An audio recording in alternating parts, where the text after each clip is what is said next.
You are listening to the Racer to Racer podcast presented by Race 92. Race 92 is a vintage-inspired racing apparel brand specializing in celebrating vintage race culture and adapting to motorsports today. Check out race92.com for all your racing merchandise needs. I'm your co-host, Aaron Mack. Our other co-host, you may have seen walking out of great clubs with a big old smile on his face. You've probably seen him at a dirt track. He is the one and only Scott Bowie. Hello, Aaron. Hello, Scott. How are you? Good, buddy. How you doing? Good. I know I'm asking you how you are, but we just recorded another great interview that will be coming out in a few weeks. And man, just lots of great interviews. And the one today that we're releasing is another great one. Our good buddy, Mr. David Land. The man, David Land. David F. and Land. David F. and Land. Yep. Man, we had a good time. You know, whenever we talk to David, we kind of ramble a little bit. We get on a lot of different subjects. That's all right.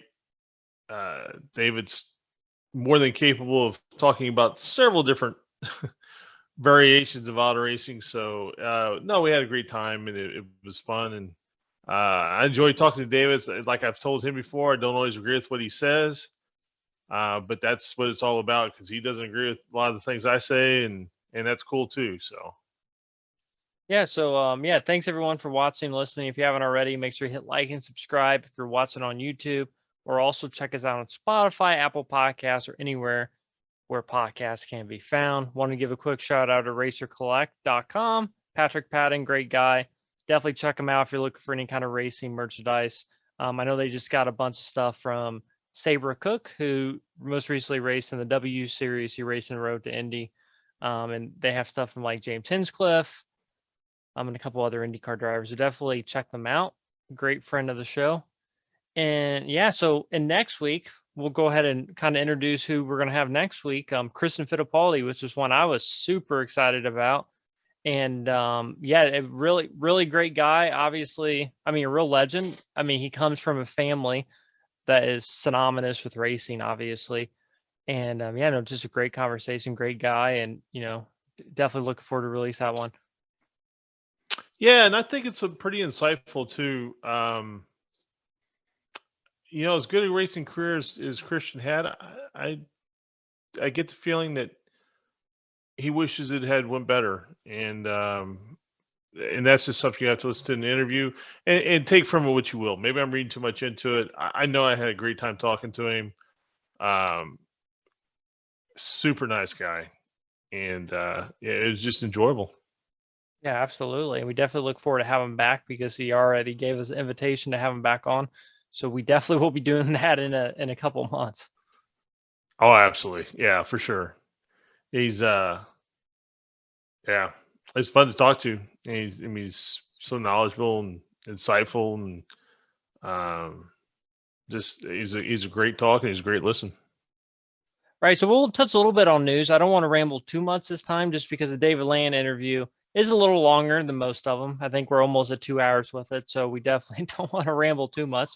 But obviously, we had NASCAR at Circuit of the Americas. Pretty good race. Obviously, it was kind of AJ Allmendinger's to lose, but, it was a racing incident, and the watermelon farmer, Ross Chastain, wins the race. And man, what a cool victory lane celebration, smashing a watermelon and eating it. I missed all of it as far as that. I'd actually watched the F1 race before that, and I had some other stuff to do, but I missed the Cup race. They sound like some people were a little upset over Ross, how he got his first win, but that's today's racing, and that's just how it's going to be. So tip of the cap to him, and I know that the watermelon has become a huge part of his identity, and I'm sure that was a pretty fun victory lane. Oh, absolutely. And so Formula One, you say you watched that, pretty good race. Obviously, Max Verstappen wins the race, and Ferrari second and third. And it was a good race. He had to time the DRS correctly to pass in a proper spot, so the DRS can overtake him again. I incorrectly called him Sebastian Vettel last week, so I want to I want to correct that. And I'd also forgot in the IndyCar race last week that um, Ericsson was the highest finishing car for Chip Ganassi. So my apologies if I offended them or any of their fans. But no, it was a good race. The F1 just put a good product out this year. Yeah. It was a tough go for Hamilton. Um, the weekend Mercedes featured, altogether. I mean, Mercedes. yeah. I think Russell come back and ran top 5. He finished fifth. Um, but it was a not so Mercedes weekend. I feel that they'll have that figured out by the 5th race of the year, whatever they've got going on. I'm sure they're narrowing in on it. McLaren struggling. Mick Schumacher had a massive crash. Luckily, he was not hurt. I don't think he could have raced Sunday anyway, but it sounds like Haas doesn't have a ton of spare parts at this moment, and they just kind of made the decision that it's wise just to take it back to the shop and do whatever they got to do and build a spare car and all that. And I'm not sure what F1 rules are when it comes to spare cars and that sort of thing, but it was good racing and it was tough racing and. You had guys up front who typically aren't up front. Fernando Alonso was having a great weekend, and then he had, drivetrain issues or power issues, whatever you want to call it. And but yeah, it was a good show. Absolutely. So, yeah, I don't really know if we have much more racing news to really cover. There really isn't. I mean, we could always talk about this or the other, but nothing of major racing news that I can think of at this moment. Right, and obviously, so next week we have Kristen Fittipaldi, and then I believe the week after that, don't quote us, but we're going to do our Women Week in Racing deal that we were talking about, and I think we're going to spread it out on 2 weeks, so we're going to have 6 interviews, I believe, and I think we're going to release them on Monday, Wednesday, Friday, the first week, and then Monday, Wednesday, Friday, the second week. And then we'll spread those out over the 2 weeks. And, definitely some really, really great interviews in there. Obviously we interview some drivers, but also some people who are involved kind of in other aspects. And actually, I think pretty much everyone we actually interviewed has driven at some point. Right. Now that I think about it, but some are more heavily involved in other aspects. So we kind of wanted to kind of cover the whole basis of women in motorsports and different types of motorsports. And I think we did a pretty good job of that. Yeah, and this is something hopefully we can do again next year. And I'd like to get some more engineers involved next year. We just didn't. I mean, we have such a time crunch. We couldn't lock some of them down, but hopefully next year we'll get some engineers besides drivers. And yeah, this is something I'd look forward to, and this is something I hope that we continue as a tradition. This doesn't mean that we're not going to interview women throughout the year. This is just kind of just a tribute, or I don't know what you want to call it, but it's just like a special time cut out to really highlight women in racing. Oh, absolutely. No, definitely a great idea. Well, I think we'll go ahead because, like I said, David Lane interview is kind of long. So we'll go ahead and go right into that. But it's a very good interview. So please enjoy and hope everyone has a great week. Take care, everybody. Our guest today has a motorsports YouTube channel with over 70,000 subscribers. We're joined by the man, the myth, the legend, David Land. David Land. I'm gonna have to beep that out, Scott. That's the first F-bomb. Hey, that's the first F-bomb ever thrown on the show. So there you go. Wow, I'm corrupting this podcast immediately. Just by mere presence. Is that copyrighted yet? Because who did that? Who said that? It was Pato, right? Pato didn't actually swear. He said, so this is how he said it. Because I had never known, I didn't know that Pato knew who I was. So I just kind of at Nashville was like, hey, I'm going to go interview Pato because they did this big media thing. So I walk up to Pato and Pato's just kind of stand there and he like looks up and he goes, David freaking Land. And then when he did that, I'm like, oh, hell yeah, this is going to be an easy interview. So Pato's a good guy. I got to talk to him quite a bit in Daytona. And I'll tell you what, if they promoted him right, oh my God, he'd be the biggest star IndyCar's got. He's just got everything. He's got it all. He's got the driving talent, got the personality. Yeah, it's a shame. They need to promote better. I've said that. I've already done that. I've gone out and said that immediately. So this is going extremely well. Hey, man, you're telling the truth. You're spot on. They've got a lot of these guys are not promoting correctly. For my money, I'll stand right there and say it with you. I don't know what they're looking for or waiting for, but you've got high quality, and they're high quality people and high quality drivers and high quality personalities. I mean, there isn't much more else you can ask for. Yeah, that's the story, but that's the story of open wheel racing, in the last 20 years. It just seems like, you're never capitalizing on what you've got, and other people are. I mean, I think the big problem with IndyCar racing is that, a lot of people say, and it is in some ways growing, but a lot of that growth is because other people did the work first. You look at Romain Grosjean, you look at Jimmy Johnson, they were big stars coming in. The guys who are actually the homegrown talent, they become big stars when the F1 media starts talking about them. So it's, I don't know how to solve that problem. I'm only one man. But and if I could solve those problems, I probably wouldn't be a YouTuber. Probably not. You'd probably hold a different position for sure. Yeah. So I know the story a little bit. So your dad actually worked for Indy Racing League, right? Or a team. He worked for a team. He worked, so he was part of the sponsorship deal for John Paul Jr. in 1996 and 1997.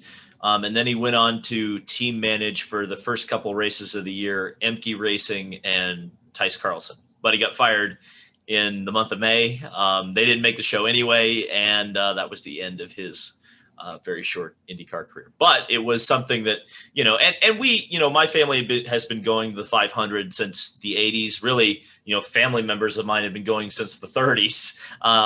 So it's not like it wasn't. And we watched racing, 24/7 in my household. We had all these, old races on tape that I would just binge watch nonstop. So certainly, like in some ways, I was kind of destined to be the person that I am.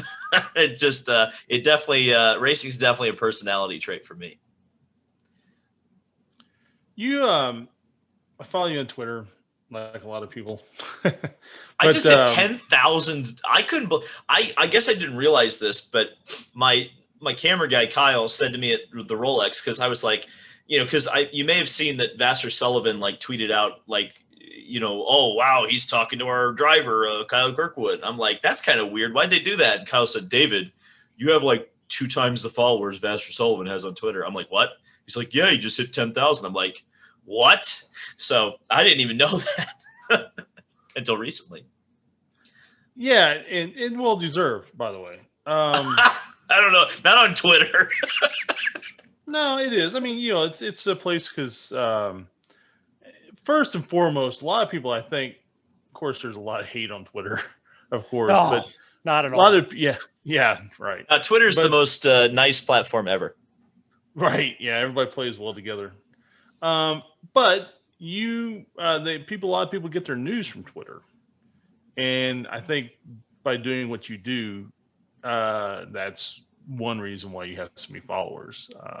Is because I wouldn't say you're always the first guy to break news, but you usually break reliable stories pretty quickly. I try to. There's a lot of good people out there who give me good information. Again, like you said, I'm not always the first, and certainly, and that's always the great debate I see is well, is David Land a journalist? I would say no, and that's coming from me. But you kind of, there's only so many people who talk about, especially IndyCar racing. So, if I get to be in the privileged position where I get to, I guess do journalism, because there just really aren't that many people out there doing it, I'll do it. So, and I like to try to share what I know when I can. I mean, there's things that people tell me and say, don't say this yet. And I say, okay. Or, or the one I always like is, you can present this as a rumor. It is fact, but just don't say that it's fact. Right. Like, okay. That's funny. But what I was getting to was you kind of, I guess it was on Twitter the other day, but you said something to the effect of, hey, follow your dreams type thing. And you were talking about what seemed, and excuse me if I'm wrong, time period of your life, you said you were living with your uncle, I guess. Oh, yeah. In his attic, or something like that. I mean, yep. did he know you were living there? Were you there? Yeah, yes, he actually did. Yes. Okay. No, but you alluded to that, like it may have been a pretty down point of your life. What exactly kind of led you to that in terms of where you felt that way, and kind of how you saw this path that you're on now from there? So I think towards the end of my high school career, so this was, when I'm 18 years old. My parents really, their marriage started falling apart. And so I'm kind of in this really precarious position where home life isn't great. And I've got to decide what the hell I'm going to do with my life. So I end up going to college for a year, but then things really hit the fan at home, and there's a divorce, and all of a sudden our house is bankrupt and we're losing it. And I also, college for me, at least, the way I approached it, didn't work for me. It's not that I got bad grades. In fact, the second semester when I couldn't afford textbooks, I think I still got a B or C average, and I didn't have the textbooks. So it wasn't like I failed out of school, but I just wasn't having a good time. And I did not feel, I kind of felt, I think I said at the time to other people, I said, I feel like I'm spinning my tires here. But the problem was I didn't have anything. I didn't have any money. All of a sudden now I didn't have a house. And in a lot of ways, my family was shattered. So yeah, that was tough. But there came a point probably about a year and a half later, after all that had happened, and I'm living in that attic still. And I'm saying to myself, okay, I can't just work at McDonald's for the rest of my life. Number one, I don't want to do that. And number two, it's not fulfilling. So what do I do? Well, I had some skills with broadcasting and some background in journalism. I'd studied that in high school and in college. And so I said, okay, I have this YouTube channel. I've been using it as a hobby. It was just something I uploaded, funny videos or creative videos, just when I wanted to do it or wanted to film something with my friends. I said to myself, what if I took this a bit more seriously, started creating racing content, and just see where it goes? Because the way I figured, I want to be in racing, but the path to racing either takes a lot of money or a lot of time, and I'm an impatient man. So I found the path that I thought would take me there the fastest. And, 7-8 years later, I'm in victory lane at the Rolex 24, interviewing two of the top racing prospects in the world after they've just won one of the biggest races in the world in their class. So it's really been quite a journey. Certainly some rocky moments along the way. There's no doubt about it. But I think a lot of this, I mean, this is a new thing. Someone coming in and covering racing in this medium and the way that I'm doing it. Because I think there's a lot of people who have big corporations who come in and they start a YouTube channel from, having already an audience established through TV or a website or a big Twitter account. I really YouTube is the thing. That is my thing. That is what I came in with. And that's what I'm currently going through everything with. The good news is it seems like YouTube is not getting any smaller. Certainly online content in terms of as much people consume it is not getting smaller. So I guess I'm positioned pretty well just fingers crossed that racing doesn't decide to tear itself apart or do something really stupid and kill the remaining fan base that's left. When you started the YouTube channel, I guess how has your approach kind of changed? Because this isn't my first attempt at like doing a podcast. Like I had one before this, and it seems like, your first idea never really pans out. So did you have like other ideas before, like you're kind of doing your format now? Like the first thing I did was like diecast reviews, because those were got the views. One of the big things was, so this is what I always say to people who, ask me like, well, what do I need to do to start a YouTube channel? So I always say, make the content that you search for and can't find. So in my case, at least initially, I had done a couple of fun videos on these things called NASCAR Authentics, which are the Walmart version of the NASCAR diecast. And the reason I did those videos was because I'm like, man, these NASCAR diecasts are in Walmart and nobody's talking about them. Nobody knows how many are actually out there. I was just amazed that no one was doing videos on them. So I did videos on them, did a couple, just, like in high school. And then I realized, as I was kind of evaluating things or just kind of looking at my YouTube channel from time to time, I go, man, those videos really had some views. So I said, okay, once I started taking YouTube a little bit more seriously, I said, well, okay, why don't I become the expert on NASCAR Authentics? I'm going to buy every car that comes out. And in some ways, I'm not only going to be the person who's like objectively reviewing these things, but in a lot of ways, I'm going to be the person who's revealing what's out there to buy. So I was coming at it kind of from a two-pronged approach, because the company that was making them at the time, called Spin Master Toys, would not promote anything, didn't reveal anything. And you can actually see now, if you look, Lionel Racing has totally figured out how to promote what's coming. So really, in a lot of ways, what I did was irrelevant. But then I decided to get into NASCAR gaming, or actually just racing gaming, because I'd seen some people who had done gameplay videos on YouTube. And you have got to keep in mind, this is 2014, 2015, 2016. It's a very different landscape in racing gaming right now than it was then, especially on the YouTube content creation side. A lot of it was just people sitting in front of their TV with a camcorder recording gameplay. And I said, oh my God, I could do better than that. And no problem. So I started making gameplay videos. And as I got better at that, people began to, watch my video, because a lot of these videos are 30, 40 minutes long, once or twice a week.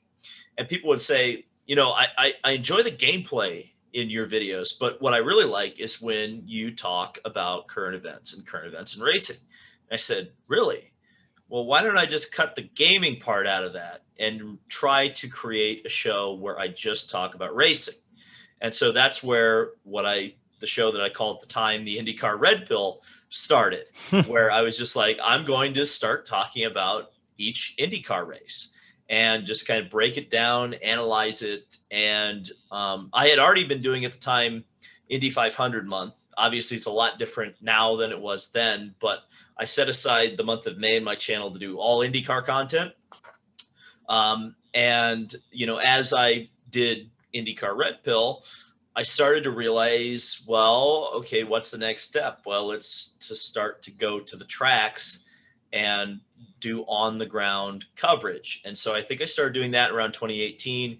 2019 was the first time I'd gotten credentialed officially. That was at the 2019 Indy 500 tire test. And that, of course, very famous as kind of the first look we had at Fernando Alonso's second attempt at the Indianapolis 500. And famously, at the end of it, I came out and said, yeah, I think he's getting bumped. And that really set quite a fiery blaze my way.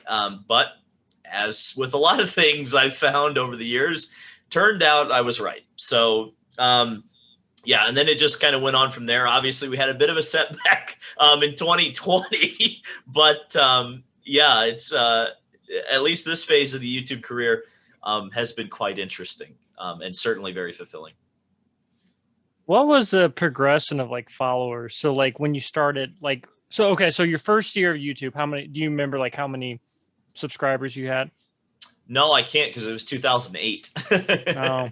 Well, I guess when you started, so like 2014, 2015, when you started doing like the diecast reviews, like, do you remember how many subscribers you had? Yes, I hit 10,000 in early 2015, I believe. Wow. Yeah. Well, maybe. Hold on. No, I don't think that's right. I think it's 5,000. I think I hit 5,000 in 2015.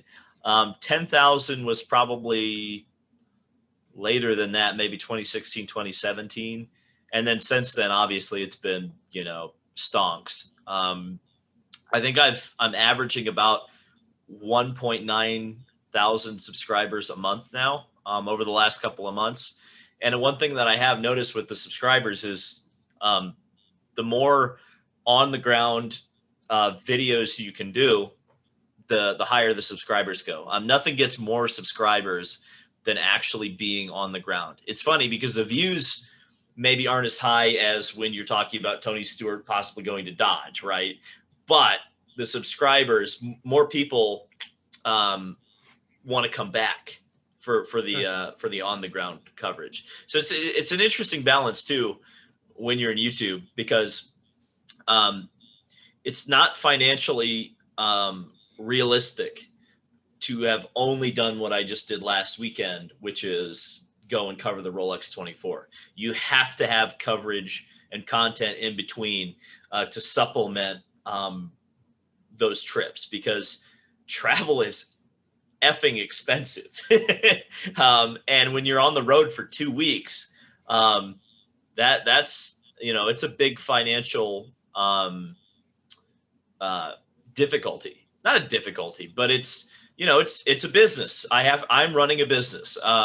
It's a business of passion. And it's not something, I'm not a grifter by any stretch of the imagination. I really like this and I really want to be here. But at the same time, man, you got to be smart about, you got to pick your spots, I guess. Though I will be in a lot of spots this year. I'll just put it that way. Right. I definitely think like the thing with you is that, I mean, you definitely put in the grind and you produce content like crazy. And there's a lot of people out there that show like, I don't know, like the hard work they're putting in, not saying names, and you don't see the content that they're producing. Yeah. No, if someone can work less hard than me and make it work, good for them, man. I can't fault that. I think there's definitely people who work harder than I do.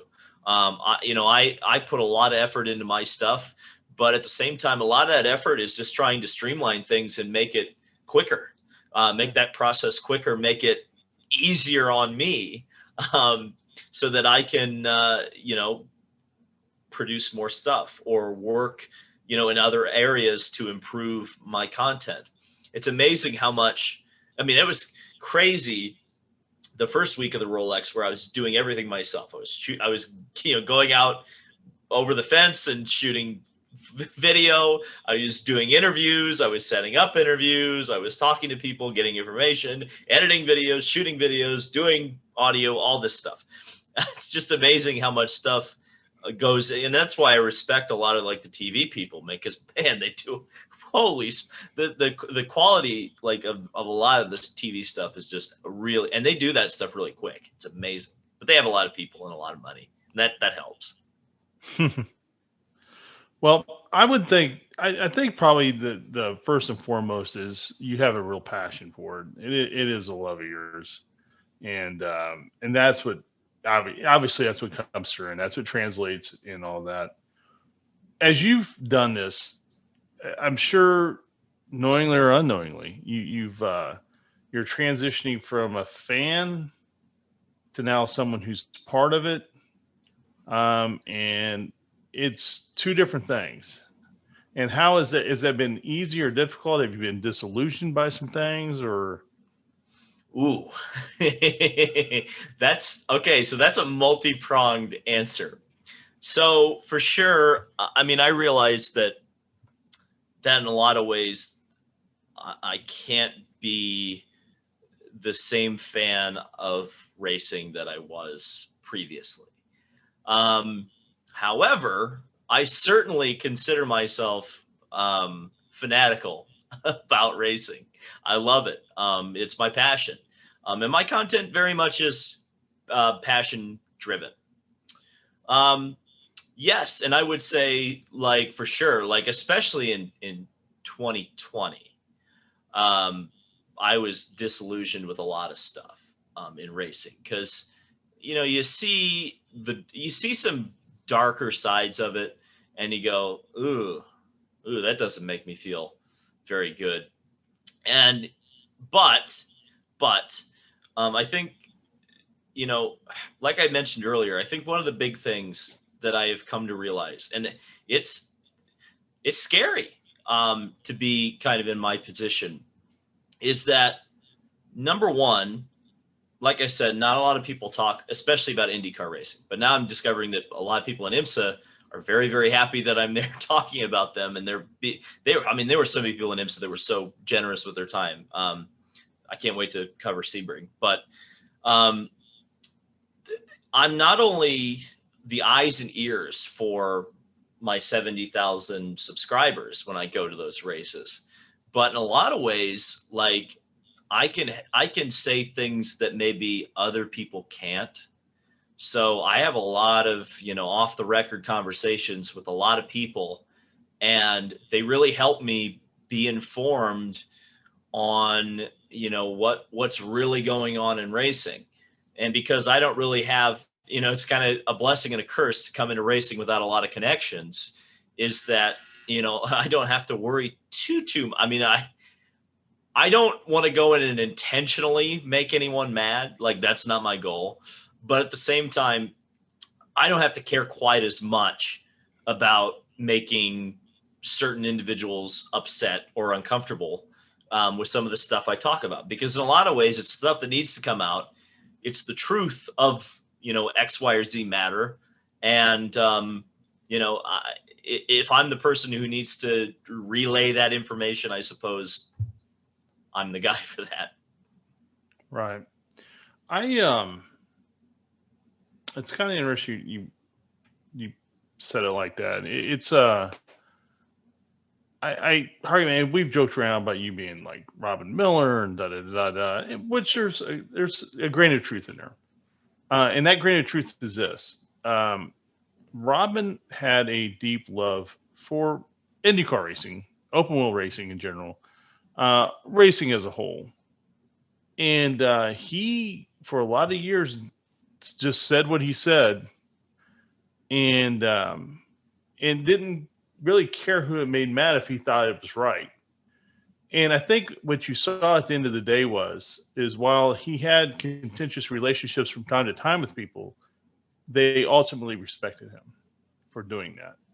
And I think kind of getting back to maybe a little bit what we're talking about earlier, is just being true to yourself, and saying what you think is probably always the best course of action. And, yeah, I gave that advice to, so there was a NASCAR YouTuber. We went to Daytona, and he was making a video about the new NASCAR game. And a lot of people behind the scenes said, this game's going to suck. Here's the XYZ reasons. But a lot of people wouldn't touch that subject matter. And he actually came to me for advice, which I really appreciate. And he said, what should I do here? Should I call it like I see it and say this game's going to be bad? Or do I do what everybody else does and kiss ass and be, make sure that I don't upset anybody? And I said, man, short term, like, people are going to hate you. But long term, if you get things, because you're right, the information that you have is right. So if you say it when no one else is saying it, you look like a genius, even though in reality, a lot of other people know exactly what you know. So yeah, I think there's definitely, something to a benefit to shooting straight. I honestly, quite honestly, I wish, I guess I appreciate where that comparison comes from with Robin Miller. Unfortunately, I never really met him. I said hi to him a couple times. I doubt he ever knew who I was. But I wish there were more people like him, because there's just not enough. I wish there was 5, Robin Millers or David Lands or whoever you want to say covering IndyCar. Because if there were, there would be a ton of discussion because we'd all be butting heads 24/7. It'd be like the NFL or the NBA or MLB, where you got all these really big personalities who aren't necessarily drivers. They aren't necessarily team owners. They're just people who talk about racing. And you see that over on the NASCAR side with all the NASCAR YouTubers. They all have their different personalities, and sometimes they fight it out, but it's entertainment. So I wish there were more people who shot it straight in racing and actually talked about racing. That's the other problem with a lot of a lot of what the coverage of IndyCar racing is they talk about everything but racing. And to me, you're not getting anywhere. There's a reason why I grow and a lot of other people don't grow. And I think it's because I stick to racing for the most part. Right. No, I agree with that. Absolutely agree with that. Would you say like I don't know, like the more subscribers you get, the more, and I guess this is with anyone who has a lot of followers. Like, I mean, you get like I don't want to say haters, but you get a lot of criticism. I know there's been like Reddit groups about David Land. Those like threads are hilarious. They come up with some crazy stuff about me. I learned stuff about myself that I didn't even know reading those threads. But like I said, I think that's anyone, like anyone who is, a celebrity or anyone who has a lot of attention on them, they're going to have people who don't like them. I mean, we're not that big at all. And we've had negative comments. I mean, it's just, but I would imagine someone like you, it would be a lot greater just based on how many subscribers and how many followers you have.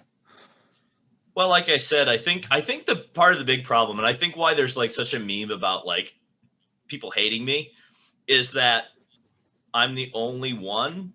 So, there isn't an alternative. So when you say IndyCar YouTuber, who are you talking about? It's me. When you say NASCAR YouTuber, well, there are several different people who are going to pop into, you say Formula One YouTuber, different people are going to pop into your head. So to me, again, it's just a problem that I think in some ways the market for IndyCar coverage is probably bigger than a lot of people realize. And if someone stepped up, I think there's enough room for at least one more person to do what I do. But again, it's going to take someone stepping up and willing to, because see, here's the thing. A lot of people are not willing to put everything on the line to go. And in a lot of ways, it's tough because like, man, like if I went, there was a point, especially in 2020 where, if I would have gone to that kid in the attic and I said, do something else because this is, you would rather not be doing this because it's too unstable. And there's too many people working against you that you're not gonna be successful. Thankfully, I kind of overcame that.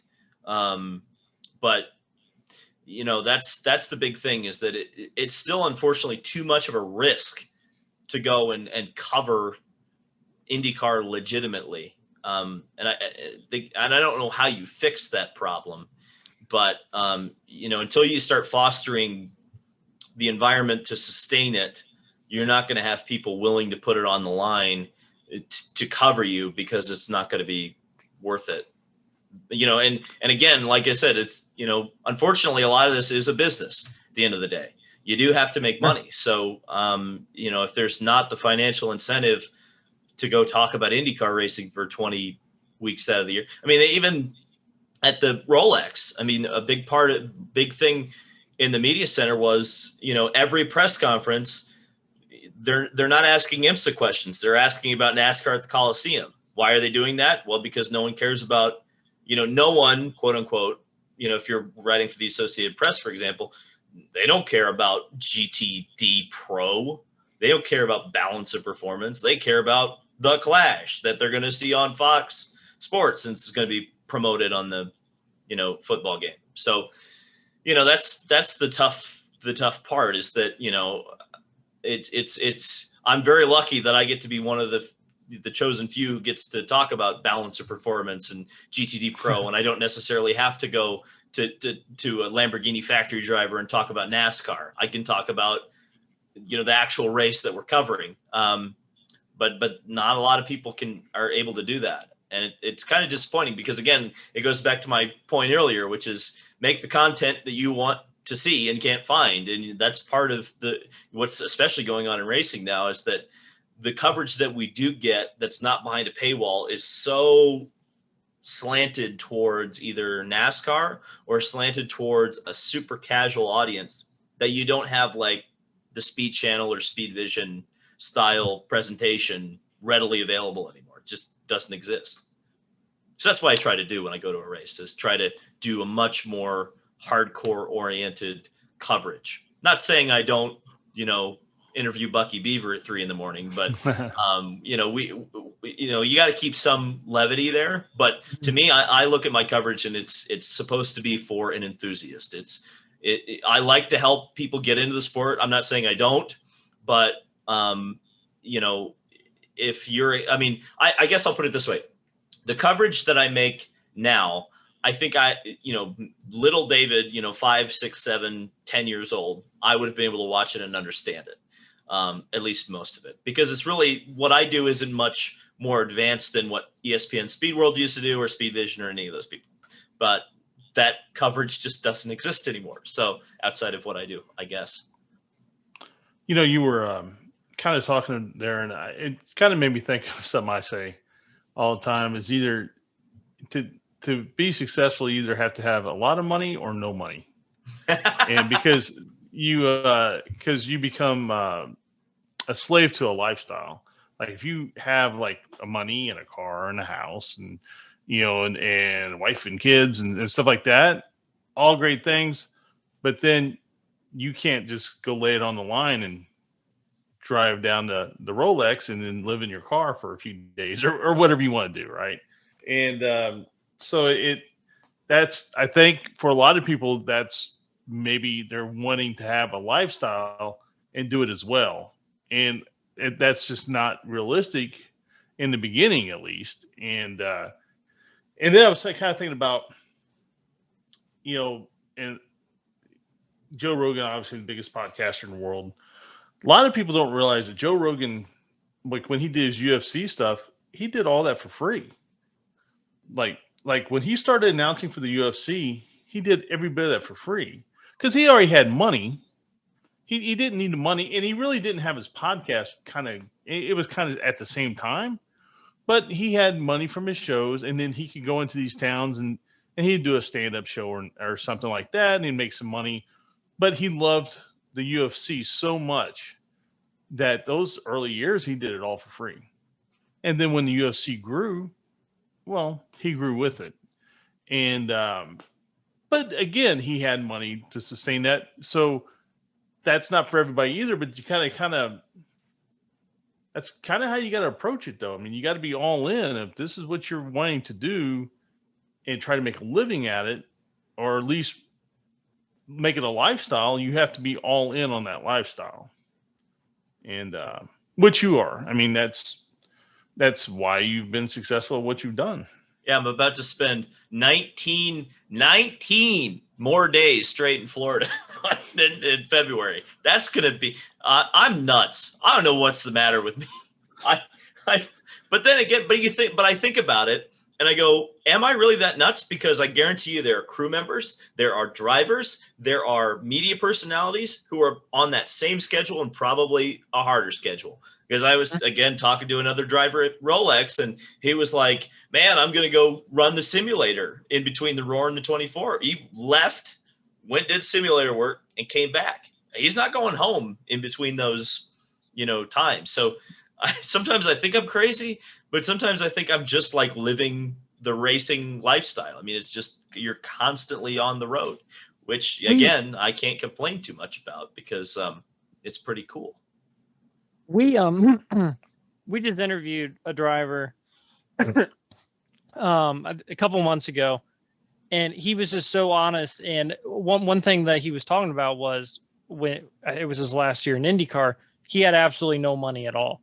And that just kind of alludes to what the racing lifestyle is all about. And that's not, I mean, obviously there's a few drivers in IndyCar who make, a couple $1 million, but there's a lot who don't have, I mean, he talks about going to Las Vegas, which was the last IndyCar race, and having absolutely no money at all. Like, he's a celebrity walking around Vegas. People know him and he can't afford a sandwich. Good Lord. Yeah. That's the thing, is that, not everybody's successful when they lay it on the line. Right. Right. That's right. That's why we call it, I guess, laying it on the line. And there's plenty of play, and this could still fall apart. That's the thing, man. Like, I'm not saying it's a fear, because the longer it goes on, the more I realized, how to handle problems or issues that arise that could jeopardize my business. But this is a cyclical thing. It could go away, and in a lot of ways, I'm looking at ways to kind of diversify and make sure that I've got fallback options and backup plans. If for some reason, YouTube is just like, yeah, we're done, or something stupid. After 2020, I realized that if something stupid can happen, it will happen, and it will affect you. So, yeah, that's been kind of the life lesson that I've learned, is just kind of to prepare for the worst, and B, don't pass up opportunities when you get an opportunity, because you may say, well, I'll just go next year. Well, what happens if there isn't a next year? You've got to kind of live your life that way. And again, like you said, I'm blessed that I'm kind of in a position, like you said, I was in a position where I had no money, I had no prospects. And in a lot of ways, it freed me from any kind of fear, because it's like, well, who am I going to impress? Right. I'm already at the bottom. So anywhere I go from here is up. And if I fail, well, I'm just right back where I started, which, it could be worse. Yeah, I absolutely agree with that. And, like you said, well, I'm spending 19 days in Florida. And let's be honest, it's freezing cold in Indianapolis right now. I mean, getting ready to snow 12, maybe 15 inches of snow. Can't wait. I mean, the crazy ones is somebody like me who's going to sit down at a computer every day and take phone calls, when everybody else is down in Florida going racing. So, I mean, you know what I'm saying? I mean, so there's a lot of different ways to look at that. I agree with you. I will say, though, oh my God, Florida was cold. I was about to say the same thing. I think it was freezing cold in Florida, at least when I left. Woo. Hey, I have windburn. Did you get windburn at all, David? I got sunburned and windburned. Well, I don't really know the difference, because you can't really tell, but I think I got windburn. You can actually see a line right here. Oh my God. Yeah. I was crazy, because, you don't feel it. And then especially with me, I film a video at night and I look at myself and I go, oh my God, I look like the apple from VeggieTales. Right. Or the tomato. Sorry, the tomato, not the apple. It's a tomato. I can remember that. I didn't remember it. Jeez. It was cold. It was cold in Florida. So I spoke to a couple of people who had been going to the Rolex for like 30 years, and they said that was the coldest it had ever been. So we were at a historic one. That's for sure. I don't know if we were very smart to be, especially, oh my God, so what was weird was, in the daytime, it was colder than it was in the nighttime. Actually, when the sun set, the wind kind of died down a little bit, and it got a little bit less brutal. Yeah, we usually watch the start of the Rolex up in the main grandstands, and we didn't even make it up there this year, but I would imagine that'd be even colder. Yeah. So last year, because it was a COVID deal, and so they didn't let anybody in the infield. They did, but they didn't. They didn't let anybody in the paddock area. Yeah, because I didn't go last year. So we got the bright idea to go not only into the grandstands, but to the very, very top row of Daytona Rising for the fireworks. And it wasn't as cold as it was this year, but you wouldn't be able to tell, when you're how many, it's probably 1,000 feet up would that be? Yeah, probably 1,000 feet up in the air. It gets pretty cold up there, especially in the middle of the night. Did you stay up for the entire race? I didn't. And I did it the first year I went, which was 2020. Right. But I didn't do it this year because there were some logistical things. My camera guy, Kyle, had a flight that went out at 11 the next day, and I was his ride. So, from a safety perspective, I went back to the hotel about 3 a.m., got about 4 or 5 hours of sleep, came back to the track about 8:30. And that was enough sleep. I think for next year, I will stay up the whole 24 again, specifically because all the international prototype teams are probably going to be there, and Yeah, right. it seemed like a lot of things happened at like 3-4 in the morning this year that I missed, and would have been wise to have a video out in the middle of the night for. But the good news is, at least for me, at least until possibly next year, this will be the only 24-hour race I cover for the channel. So I don't have to worry about another 24-hour race and planning for that until the Rolex 2023. I can't believe I'm already saying 2023, but that's where I am. It would have been way too cold to stay up for the entire 24 this year anyway. For sure. I mean, I guess we were lucky because we had a nice warm media center that we could retreat to. That's true. I don't know how the people did it who were just kind of out and about or even sleeping in a tent. That was woo. How is that media center these days? Is it chilly inside with some people? No, or is it pretty warm? You're talking about something completely different. Because see, I was going to say no, it's pretty warm in there. Honestly, no, it's not bad. Certainly I think there are a few people in there who don't like me, but the problem is, and number one, I couldn't pick them out of a police lineup. You see a name on Twitter who hates you, and I go, okay, cool. And then, but I don't know, I see like my camera guy, Kyle will tell me like, oh, X, Y, and Z is here. And I go, okay, cool. Again, I don't know what they look like. So, and like a lot of internet tough guys, they're not going to say anything to you in real life. Like, and there are people who I introduced myself to and have introduced myself to, who I know I've beefed with in the past online, or at least have tried to start beef with me. And when you shake their hand and say, "Oh, hi, this is who I am," they're nice. So, right, people are tough behind a computer screen. Well, that's what's so dumb about a lot of, there's a lot of, and it's not just involving me. There's just a lot of drama behind the scenes with the media in auto racing, and I have no idea why. It's like we're all kind of like pulling for we're all trying to accomplish the same thing. We're allegedly we're all here because we like this. Shouldn't we be friends? But some people don't want to be friends, and to me, I would like to have a good relationship with everybody. To be honest, to be 100% honest, but at the same time, like I'm not gonna go out of my way to be nice to someone who isn't nice to me. So that's kind of, and it's not like I'm going to be mean to somebody because they've been mean to me, but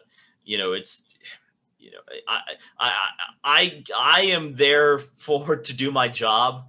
I'm not there to like politic. I don't care. Right. The people whose opinions I respect seem to respect me. So everybody else really can go screw themselves as far as I'm concerned. Because you go into the paddock and you talk to championship racing drivers who are Formula One prospects. You talk to team owners, you talk to PR people, you talk to mechanics, and you go, these are the people who are really making this happen. And if they respect you and if they give you information and they want to talk to you, and I was having a conversation with one driver, and it went on for like 40 minutes. Everything was off the record, so I can't tell you a damn thing we talked about. But it was one of the best conversations I've ever had.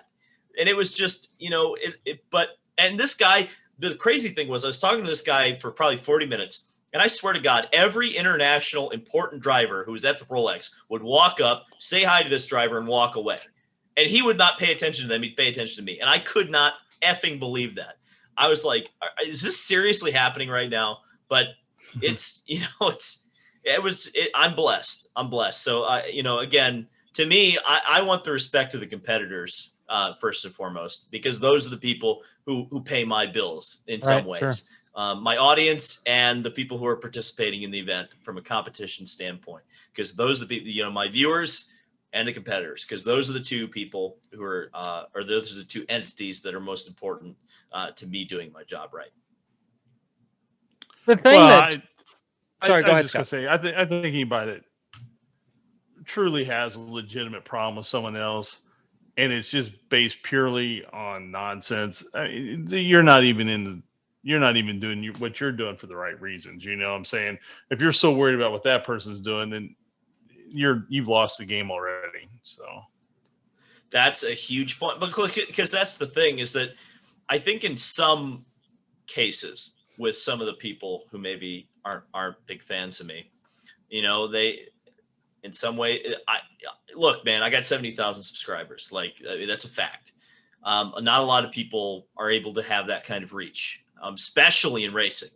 So, I understand and empathize, honestly, with the people who are grinding and have been grinding for like 10, 15, 20 years. They're like, who the F is this guy who's just coming in here with some YouTube channel and all of a sudden he's talking all the big names? Like, I get it. Like, I understand that. Like, but at the same time, man, to me, like I just said, like, I can't focus on drama in the media center because who cares? right. Like, that's not what I'm there to do. So to me, Sure. I'm not focused on that. And if someone's like just, chit chatting behind my back, who cares? I'm making videos. I'm making content. That's what I'm there to do. And that's what I'm going to do. Continue to do. What I was going to say was, and we were talking about this a little bit. The thing with the Rolex is, like, you don't know who's going to show up, and I mean, obviously, it's a good platform because it's international audience. I mean, I was there on, I think it was Friday, and Gunther Steiner, I don't know if that's how you say his name, was walking around. I'm like, why is he here? Yeah, that's the awesome part about the Rolex, is it really is kind of the first day of school in a lot of ways. Everybody's kind of there. It's the new start of the new year. And, I will say too, it was really nice to be able to hear like different accents. It's kind of something that I noticed over the past year, is that you don't realize it until you don't have it anymore. But with all the travel restrictions, as travel restrictions begin to ease, you get to hear British accents again. Even in the media center, there were a few journalists from overseas. It was great to have them in there. You hear German accents in the paddock. You hear Italian accents. All these people coming in and that's what's great about racing to me, is having all those different people from all those different backgrounds, especially the Rolex, where it's just a huge melting pot of different people and cultures and all that stuff. It's really neat. So yeah, it was great to kind of the Rolex was as normal as a race has felt to me thus far, post COVID, and especially when I was in the victory circle, and all of a sudden I'm standing next to the winning Dragon Speed car, and there's just a freaking mosh pit. That thing, it was crazy. I think that, sorry, go ahead, Aaron. Go ahead. No, Aaron. I was going to say, I think my favorite experience from Rolex was getting to meet Randy Lanier. I saw you take a picture with him. I hope you've got him on the podcast at some point. But no, you saw the picture. You saw me taking a picture with him. I saw the picture with him. Oh, okay. And I was like, say, oh my God, Randy Lanier's here. Yeah. Wow. Well, I hope you're getting him on the podcast. Yeah, no, I've been emailing him, so he's kind of hard to pin down. But naturally, he said he'll do it. Yeah. So the Feds had trouble with that. For at least a year. Have you seen that documentary? I'm sure you have, on Netflix. Because there's been a few. Which one there's is just it? One on there's just been one on him on Netflix, right? As far as I know. Dinner with Racers did one, didn't they? But that was on Netflix, was it? No, yeah, that was just a podcast. No, they did an actual like documentary. No, I haven't seen it. Oh, I'm surprised. Everyone's been talking about it. It's part of a series called Bat Sport. And they did an episode. It's about an hour and a half. It's one of my favorite Netflix documentaries I think I've ever watched. It's very well put together. They interview them, and they have a lot of footage and stuff in it. Then definitely I will be watching that. Yeah. So you were talking about, like you you are where you are today, and of course you're hoping for growth in the future. Where would you like to see yourself? And this is probably an unfair question. I understand that. Where would you like to see yourself in 3 years? Let's say a couple years ago, um, you know, you started getting your big breaks, right? I mean, what was it, 2019, 2020? In a couple years, where would you like to see your channel and yourself? Well, I'd like to be over 100,000 subscribers. I think that's probably the easiest one to say. I just like to continue to grow the reach of my channel. That's first and foremost, I think. I would like to see IndyCar racing particularly grow over those next 3 years. I'd like to see them do a little bit more of the foundation building that Formula One did, 10 years ago, which is, everybody talks about Drive to Survive. And yes, in some ways it's a magic bullet for Formula One, but Formula One had the infrastructure to sustain a magic bullet, the effects of a magic bullet.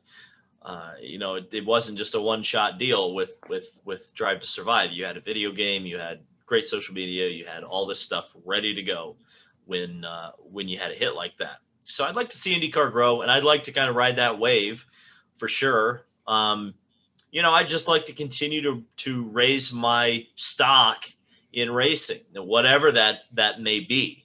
I'm happy doing YouTube at this point. But certainly there's a few other things I'd like to do in racing. I'm going to have to see where the road takes me, and continue to kind of be, prepared as a, that's the thing, just be prepared to take opportunities when they come up. I think the big thing is going to be just continuing to grind on YouTube, do the best job I can, continue to refine my craft, hopefully continue to bring in a big audience. Because I think once I get to 100,000 subscribers, I think YouTube begins to treat your channel a little bit differently algorithmically. Easy for me to say. They give your channel a check mark, and in a lot of ways, that gives people a more of an incentive to subscribe, and then your subscribers go up even more. But really, at the moment, I would say 3-year plan, like I'm probably going to be doing more or less the same thing I'm doing now. It's just going to be bigger and better. Further down the line, who knows? Hey, when you reach 100,000 subscribers, you can get that plaque. You should just like make a necklace out of it and be like, who's that? Flavor Flav, right? Flav. Oh, yeah, for the love of and God. just walk around the track with that. And the media, I mean, you'd have great conversations in the media center. Then I bet I would. They'd probably the people who run it would walk over to me and be like, "All right, David, no, like you're not doing that." Believe it or not, I will say this. One thing that I have noticed about working with a lot of these series is, they don't get mad at the things you think they get mad at. You can be pretty outrageous and you can have a lot of opinions, and they won't hold that against you. It's kind of funny what things actually do upset them. A lot of it has to do with just making sure like the TV partners aren't upset. As long as you don't step on NBC's toes, they, number one, don't step on NBC's toes. And number two, don't slander the series. And that's not saying that you can't be critical, because I'm very critical, but it seems to me that you can really, you do actually have a lot of leeway in what you can do, and they're not going to pull your credentials. I haven't got an email yet that's from IMSA that said that Bucky Beaver bit, like you shouldn't have done that. So I think, and that's going to be kind of the thing, as I kind of get more comfortable doing at the track coverage, we're going to keep walking up to that line. I don't want to cross the line. I want to say that very clearly, but I think, to get that audience engaged, you've got to create, especially in the modern era, you got to create memes. I mean, you're wearing one right now, Cowcat. People know Cowcat. People like Cowcat. People buy the Cowcat shirt. Cowcat was a meme. Hey, where do they buy the shirt? Hey, where do they buy the shirt? At race92.com/David Land. But yeah, like those are the kind of things that you've got to do if you're going to be online in 2022 and that's going to be your job. And again, that's another thing that I think a lot of people don't understand. Things are changing a little bit. Because again, very hardcore audience, my audience is very hardcore, but they enjoy memes. They enjoy levity. They enjoy, not taking things too seriously when things don't have to be taken seriously. They want things to be taken seriously when they're serious, but at the same time, you can have a little bit of fun. So that's striking that balance is a big thing too, I think. And that's what I think a lot of people, again, don't understand is that, I remember early on when I would do, when I would like change my Twitter name, people would come to me who had been in the sport for a while and be like, you shouldn't change your Twitter name. It's unprofessional. It's like, well, okay, maybe, but it gets attention, gets people talking. So, I don't think that's necessarily illegitimate. Like, who cares? It's Twitter. First of all, who cares? It's Twitter. That's the energy we're bringing into 2022. That's the motto. We might be able to put that on a shirt. Who cares? It's Twitter. But that's the thing too, is that you look at a lot of like polarizing stars, whether it's racing or whatever. And sometimes you have to be larger than life and create some controversy, I suppose, to get attention to what you're doing. And people who are totally controversy averse, I'm not saying just intentionally causing controversy to cause controversy, but specifically being so afraid of upsetting someone that you never do anything. That is not the path to success, especially in racing, which, racing is a big business. It's an industry. It's a serious industry, but especially what I do in covering it, that's the entertainment side of racing. You got to be entertaining. My experience with auto racing is if you don't hurt the wrong person's feelings and if you don't hurt their money, people don't really care. You can do whatever else you want. For sure. But sometimes I definitely have hurt some feelings. So I won't say who. I think I've said it a couple times. I definitely upset someone at a big team a while back for filming something they didn't want me to film. And then I kind of got a pretty big kick out of it when I found that out, especially from the source who told me who was mad. It was very funny. Someday the statute of limitations will have expired and I will be able to tell people that story in full because I think it's hilarious. But just say this, people do pay attention. It's interesting and it's fun from that perspective. Seems like when you upset people like to make a shirt about it. So. Well, that's a whole nother. I should have charged royalties for that. It's funny you bring that up. So that was another part or another thing that I kind of mentioned earlier, which was the whole, like, who cares about drama? Especially, so the thing is, I guess I understand drama when it's like November and no one's talking about racing and people are just trying to stir stuff up. And it's like, okay, whatever. It's fine. Makes sense. You're looking for content. In the month of May, I'm there to cover the race.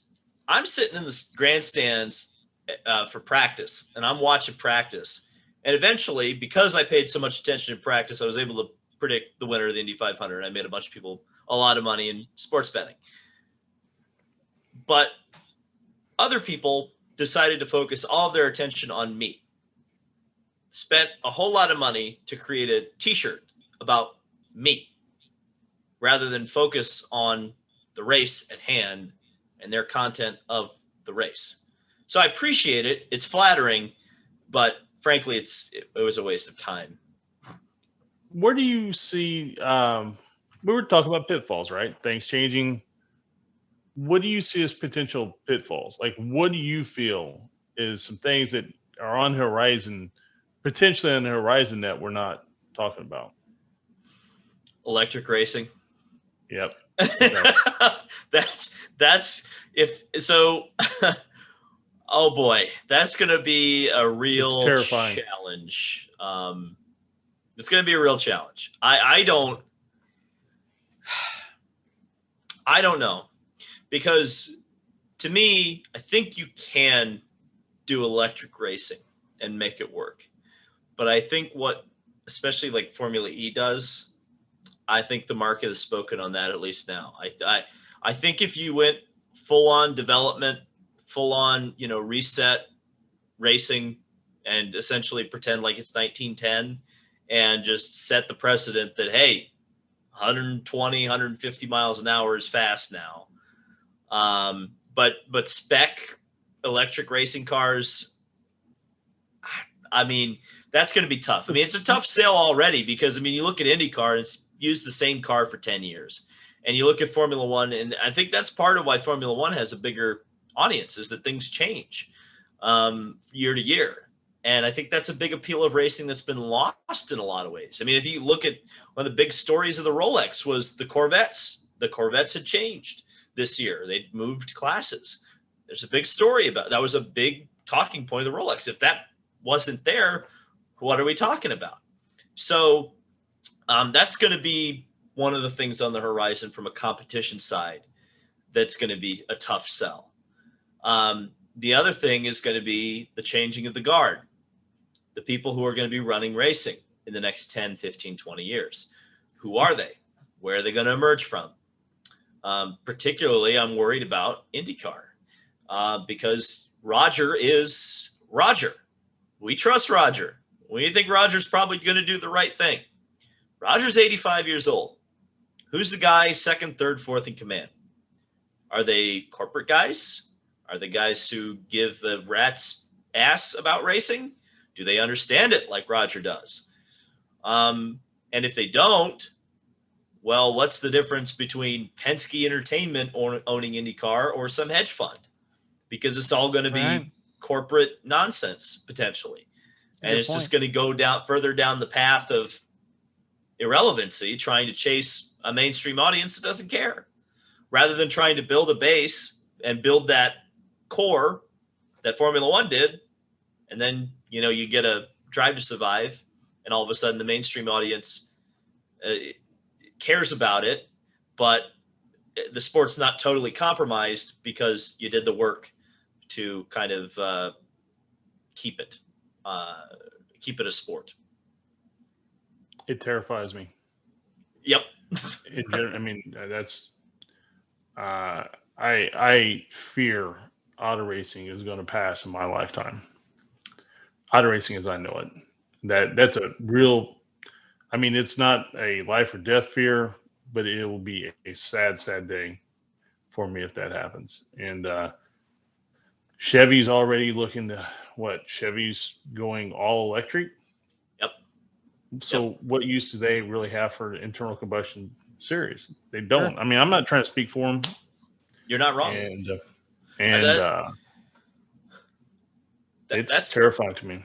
That's the big, so that in terms of IndyCar, maybe even bigger than Roger. What's the line of succession for Roger?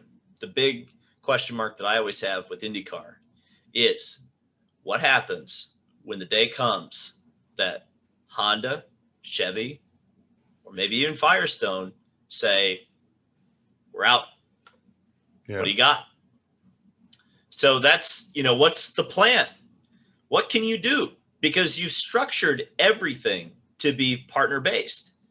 There is no cottage industry anymore around IndyCar racing. The infrastructure is not there to support racing as it used to be for IndyCar. So if these big corporate entities pull out like they're known to do, I know Firestone's been around since 94, 95, and Honda's been around since 96. Chevy's been in and out since 97.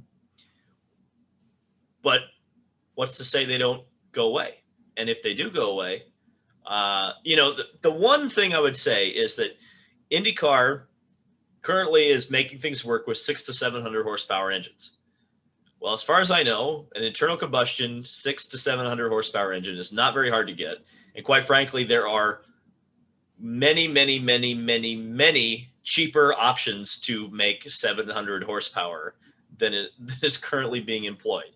Even 900 horsepower in the next couple of years with the hybrids what's stopping, a team from putting, say, a sprint car engine in an IndyCar? And, but, I'm just thinking outside of the box. What I always go back to is reliability. Yeah. And we have the most reliable IndyCar engines in history right now. At no time.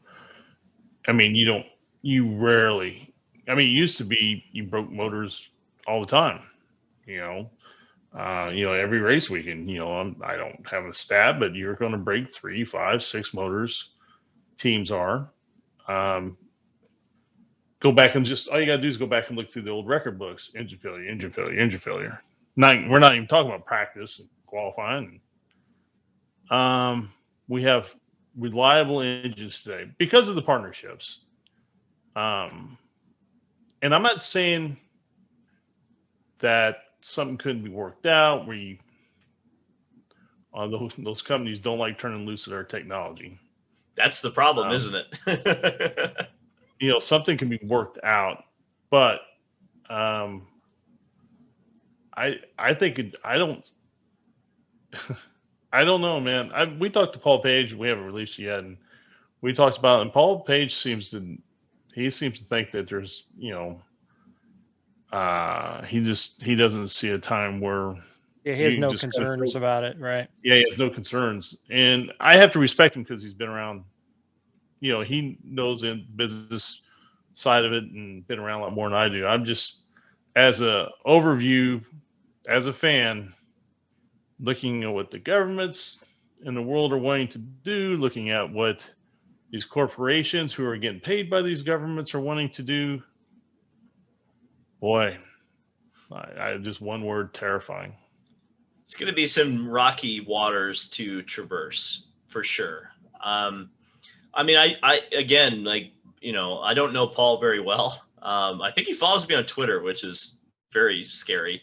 But I would say that, yeah, Paul's definitely an optimist. I think if you ever watched him on TV, you would know that. Yeah. And I think he is right from the perspective of, I think there will always be auto racing. You guys went to the PRI show, right? I did. Scott didn't. So Aaron knows, but maybe Scott doesn't, that the PRI show, there is racing that I don't even know exists. And I think I'm really with it in terms of racing. For me, it was Street Outlaws. I'd never even heard of Street Outlaws. A couple years ago, I do now, but you know what I mean. Well, see, you go there and you learn all this stuff. So to me, racing won't die. Totally. What racing looks like, that's right, by the end of my lifetime is going to be, who knows? It has to be. I know this sport pretty well. I am not the end all be all know it all person. I will be the first to say that, but I have a pretty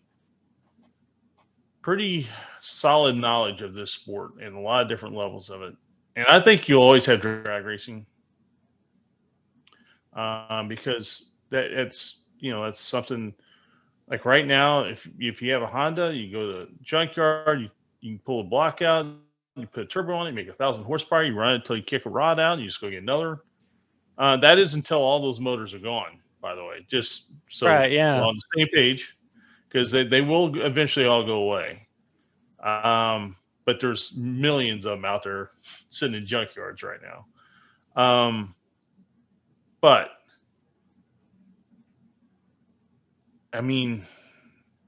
it has to be, to run Indy cars, it has to be financially viable. And I see F1 as in a little bit different position because they are so supported by so many car manufacturers, at least currently, that they're always just going to go with the change of the winds. Well, and the teams have the capability to build their own stuff. That's a huge, because Red Bull, they're losing Honda. Guess what? They're just going to start making their own engines. They're just going to pick up the development of the Honda motor because they have the facilities to do that. Right. Do IndyCar teams have that? Nope. Yeah. Well, the cost is just astronomical. Oh, for sure. To build motors like that is just an unbelievable undertaking. So, I hate to sound like a pessimist. I'm really more an optimistic person, but I try to realistically look out 10 years, 15 years. And boy, it's a little, for somebody that's loved this sport for a long time, it's a little unsettling.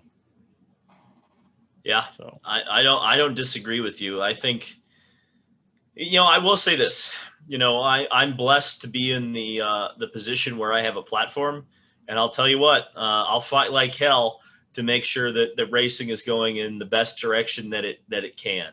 And if something don't seem right to me, I'm going to talk about it. In fact, there's things that I need to talk about currently about some of the current racing things and some of the directions that they're going. And then again, that's kind of one of those things that people behind the scenes are like, David, you got to talk about this. And I'm like, okay, we'll talk about it. And I guess we'll get the sticks and stones thrown at us. But but that's the thing, is that, racing needs people to champion it. And I wish I wasn't one of the only people to do that. I wish there were, I've said it before, I'll say it again. I wish there were more people who covered racing with passion, because I think racing would be in a lot better position if there were more people who were able to tell it like it is, and, try to get racing in the right position that it needs to be, and not make changes that are, because you look at Formula One and they're in a really precarious position, because they're kind of where NASCAR was in the 2000s, where they're growing massively, but they're also making changes. And a lot of those changes are wrong changes, because they're chasing an audience that is very flaky. And they've got to be careful with that. Now, if Formula One learns from what happened at the end of last year, and they, tighten their ship up a little bit, and they continue to give the older fans, the core audience, what it wants, and continues to convert some of those new fans into older style fans that are willing to just sit down and watch a race, I think Formula One is in a really good spot, because like you said, not only do they have those corporate partners on the engine side of things, they've got corporate partners just period, lots of money. And that's how that's how the teams can build their own stuff. But Formula One has worked to get there. It's not like they got handed these corporate deals. It's not like the corporate spot, because once upon a time, IndyCar racing had all that. They had all that money, tremendous amounts of money. They had, I was talking to my buddy Kyle the other day, and I was saying, man, if only we were doing this 15 years ago, 20 years ago, maybe now, we would have been able to go on a chartered flight free of charge to Surfers Paradise, because FedEx or whoever it was who was paying for that, said, well, the American media needs to be here to cover the international race, so we're going to pay for them to go. It's like that shit doesn't happen anymore. There's no money. There's not even money for the teams, much less money to pay media to go to a race that they otherwise wouldn't be able to afford to go to. It's just very different world, and it fell apart very, very quickly. And so now you're reeling to bring it all back, and you're doing it in an ever-changing world with a lot of uncertainty, like you mentioned, and like I mentioned, where, well, how long do you actually have these partners? How long are they going to be around? And if they do go, or if IndyCar doesn't align with their corporate structure or their corporate goals, in the example of General Motors, what do you do? What do you do next? So that's my big concern, is that I feel like a lot of racing series don't look quite as far into the future as maybe they should. And a lot of it's short-term gain sort of things. makes me nervous is Hyundai, Kia, who've gone racing. I mean, these companies have gone racing. It's not like they're not racing. They don't really even look at IndyCar as an option. Nope. And I understand part of it's the body style, and it's not their cars, and what they run. I get that, but I mean and maybe that's wrong, but here we are again. We're being promised a third manufacturer now for how many months? Depends. We've probably been promised a third manufacturer since Lotus left, and that was the end of 2012. So right. So hey man, it's a tough business. not judging anybody, but they drop these little lines in the water every once in a while to tell people, hey, we got somebody da da da da, and no announcement, no announcement, no announcement. Then all of a sudden, well, that didn't work out. And you look at IMSA, and IMSA seems to have plenty of manufacturer support. There was pretty much every manufacturer under the sun at the Rolex 24. Whether it was the Rolex or whether it was the, because you mentioned Hyundai, they were Robert Wickens' car in the Pilot Challenge race. So, all these, and that's Brian Herta. That's an IndyCar guy running that team. It's an IndyCar driver driving the car. But it's IndyCar racing in a lot of ways. Well, again, it's structured. The current rules are structured specifically, and for nothing up, no other reason. They're structured specifically to keep Honda and Chevrolet there. Well, so let's say Toyota wants to come in. Toyota has to play by Honda and Chevrolet's rules, and they can't do anything else. So they either have to come in there and say, okay, we're going to play behind the 8 ball until we have enough political power to negotiate what the next regulations are going to look like. And God only knows, the current regulation set is 10 years old. So for Toyota to get any kind of an engine that they corporately are interested in, it will take them 10 years of running the next hybrid motor to get to the point where they can say, hey, IndyCar, this is what we want to do, and have that same kind of pull that Chevy and Honda do. In IMSA, it's much easier for a manufacturer. There are multiple different classes of multiple different cars, multiple different constructions. You can build your own chassis. You can use another different chassis of another manufacturer. You can go to GT racing and essentially build your entire car and then be balanced to everybody else that you're going to be competitive. IndyCar has none of this. And IndyCar ultimately, I think if the split hadn't happened, or if, perhaps amends had been made earlier, I guarantee a Ford Motor Company would be here. There's no reason that Ford should not be an IndyCar right now. No reason. It's exactly what they should want. But because they got burned, they're not coming. And they don't want to come. They want to go GT racing. They want to go prototype racing. They want to go NASCAR. And the Indianapolis 500, in which the Ford executives show up to they are here at the 500 every single year, but they will not enter a car. They will not enter an engine. They're done with it. It's amazing to me. And so that's just the damage level that has been done. People have to understand something about Ford. Ford is a very old company, but Ford has a lot of original family members still a part of Ford. And they may not all have the same last name, but there's a lot of them there. And you can't embarrass people. And that's an opinion. But you cannot, you got to be respectful of, especially a corporation like Ford, who has been there off and on for a very long time. And Toyota's already been there. I'm not saying they're not coming back. I'd be very surprised if they come back. To be honest, hopefully I'm wrong. I want to be an idiot. But one thing I've always noticed is Honda and Toyota typically don't play well together for very long, and typically one of them goes off and does their own thing. If you kind of look through racing series over the world, it tends to happen from time to time. So I don't know.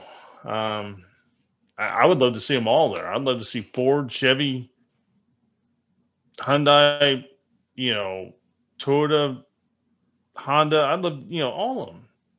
And I think that it's a place they should be, because the motors are essentially very similar to what they run in their street cars. But they're not. And there's a disconnect somewhere there, because people keep saying to me, and I believe it, that the Indianapolis 500 is the biggest race in the world. And yet, you can't get more than 2 manufacturers in the entire world to come and race here? Are you kidding me? There's something disconnected there that needs to be reconnected. What I keep saying is, and I said it to on the last podcast we just released, I said to the guests there, I oftentimes wonder if the Speedway is such a massive event that it doesn't overshadow its own racing series. Oh, it does. It does. And I think that for a lot of people, the time between Indy 500s is just killing time. That's a problem. And that's honestly, that's the sad thing, is that's exactly what the kart series was founded on, building the rest of the series up. But we saw that was not appreciated by USAC, nor was it appreciated by Tony George. And it could have put us in the position that we're in. That was a respect issue. And I'm sure if all those men had it all over to do again, they would have given Tony his respect, because he was due respect. You own the biggest sandbox, the most important sandbox. You should have a say what goes on. That's all he wanted. And they underestimated him. That was the big. They didn't realize how serious that man was about what he was saying, and they all realize today. Yeah. You ask Roger, and he says the biggest mistake he ever made was going up against the 500. That's pretty big words from Roger. Yeah, it's too bad. It didn't have to happen that way, but it did. And I mean, I think if everybody had a chance to look back at it, kind of goes full circle to what we were talking about a little while ago.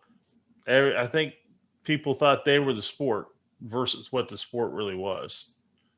And it just wasn't that way. And, hats off to Tony by standing by his convictions. I mean, we can not like how it turned out, and we can not like what happened, but he said he was going to do something, and he did it. He did it exactly the way he said he was going to do it.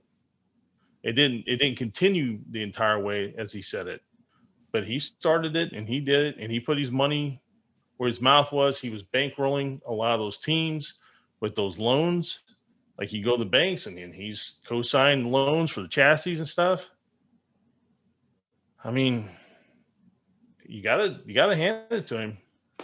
Kind of kills the golden goose, though, when you're the CEO of the Speedway and you're signing all this debt, and then because that's the big thing that I always look at is, I wonder how 2020 would have gone if the Speedway hadn't finally taken money from the government. They took $100 million in 2016. And I thought to myself, especially in 2020, when all the weird stuff was happening, it's like, what would a local government have to hold over the Speedway if this debt did not exist? And again, I haven't spoken to anyone. I want to say this is totally my opinion. But that's a question I will eventually ask to someone there when I kind of feel the time is right. Because you don't want to open that wound right now. But I do. I think there's going to be some books written on 2020. Maybe I'll write it. Well, in fairness to the owners in 2020, they're not the ones who made that deal. Of course. But the problem is when you take on that responsibility, it's yours. And you are... Yeah, they call it what's that tax? I forget what they call it. It's that tax zone. I forget. There was a technical term for it. I forget what they called it. Oh, I'm not quite on that level yet to know that stuff. They have a term for those type of tax zones. I just don't remember what it was called. A lot of people forget too that the Speedway around that same time had gotten in all that trouble with the handicap accessibility.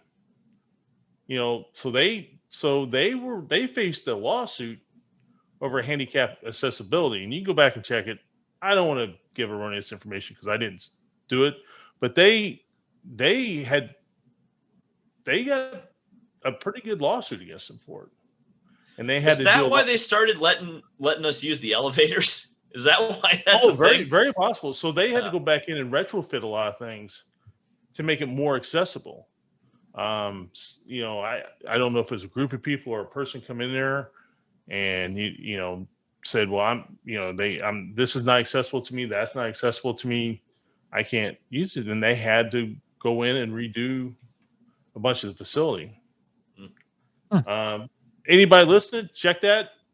I don't want to be the spreader of bad information, but I'm pretty positive that's what went down. I hadn't heard that. That's interesting. Yeah. The ADA, so it's an ADA type of lawsuit. But it's a funny thing. I love it. Just I don't know. It's one of those things where you just can get so wrapped up into the minutia of it, right, that you lose focus of the real thing too. So if you get caught up over here, you couldn't see me off camera, but over here, paying attention over here, you miss what's right in front of you, which, like you said, takes away from being able to pick up the opportunities as they are, as they come your way and stuff like that. So one thing I wanted to kind of your opinion on, David. So we've interviewed, let's see here. So Mark Janes and Jack Aru both, and I asked them both the same question, and I got very different answers. And I'm kind of curious what your answer would be. So I asked basically, like, how do you feel like having relationships or friendships with drivers kind of affects your coverage? And and Mark Jane's opinion was more like he doesn't really have relationships with drivers because he feels like it messes with the integrity of the content that he's putting out. And Jack Aru was completely 180 degrees from that, and basically that it doesn't affect it at all. Kind of what's your kind of viewpoint on that? Because I know you're friends with a couple drivers. Yeah. So I mean, I would say the big difference is you look at from Mark's perspective. I mean, Mark is the voice of the 500. You have to be objective 100% if you're the voice of the 500. Jack Aru's a pit reporter. He needs to have those. I mean, not anymore, but he was. You need to have a good relationship with people to be a good pit reporter. So with what I do, I'm an opinion guy, and I'm also a guy who, like Scott and you have said, is I try to be a straight shooter. Well, the way to be a straight shooter is, in a lot of ways, you do need to have people that you can rely on and trust to give you information, or at least shoot straight with you. So, and I think, I don't really seek out drivers, believe it or not. We started this podcast with me talking about how I had no idea Pato O'Ward knew who I was. And the only way I met him was through something that was facilitated through IndyCar. I wasn't like DMing him. I wasn't tweeting him 24/7. Like, oh, notice me. He just noticed me organically. And, and now we have a pretty good, I wouldn't say relationship, but it's, I can rely on Pato, and Pato can rely on me. And one of the things that I try to do with all drivers is, and I think, and you see people say it in the comment section, is regardless of who I'm talking to, whether it's Pato, whether it's Colton, whether it's Dalton Kellett, whether it's, Mirko Bortolotti, I try to establish that, number one, I know what I'm talking about. And number two, I'm not trying to screw them. Because so many journalists, it's amazing to me, go up to these drivers and they ask really gotcha questions. And I'm not saying that I can't ask tough questions, and I'm not saying that I do or I don't ask tough questions. And I think in a lot of ways, having a good relationship with a driver makes it easier to ask those tough questions. Sure. Because the better relationship you have with someone, the more honest you can be. And so, I'm always careful, especially the first or second time I'm meeting a driver, is I try not to ask anything stupid. And I try not to overstay my welcome. But it's crazy because, there are some drivers who know who I am when I talk to them, and there are others who don't. The ones who know who I am, it's easier because then you can have a much easier time talking. But the ones that don't know me, if I get an opportunity, I'm going to talk to them a little bit beforehand, and we're going to, establish, kind of boundaries. You know, because that was kind of what was cool at the Rolex was I met a few drivers that I hadn't met before, and it was just kind of a, you know, we'd do like a pre-interview, I'd ask a couple of questions and we'd have a conversation and just talk about things. And so it makes the interview better, in my opinion, if you kind of have that going in where, you know, you guys are already on, you know, you kind of know the boundaries already so that there's no surprises. And when there's no surprises, a driver gets much more comfortable and gives you better stuff. That's a crazy thing too, is a lot of the people who ask the gotcha questions, they're doing it wrong, because I get the gotcha answers because they just say things to me. I don't have to ask a gotcha question, because all the person will do is just tell me what's going on. And a lot of times that information, they didn't tell anybody else because no one else knew what to ask them. So the long way around to the answer is, for what I do and how I do things, I think it's important to have, if not friendships with drivers, mutual respect. And that's what I go for is mutual respect, that they know, whether they know who I am or not. If they see that purple microphone coming, they know that they don't have to worry that something stupid's going to come out of the end of the idiot who's sticking it in their face. And if it does, a shirt will be made. Well, see, that's the thing is that, you know, there's profit to be made in funny moments. That's for sure. And, sure. Oh yeah. You know what's funny about that? As far as I know, none of the driver. Oh, well, okay. No. Oh, I almost said something that I shouldn't have said there. I'll just say this. I'll say this. There's a reason drivers still talk to me, right? So it's not like they don't pay attention. So if for example, they felt I was some sort of, a person that they get, what is the word? It's some French word. I can't remember what it is. But persona non grata. I don't think that's French, but they thought I was persona non grata. For this show, it is.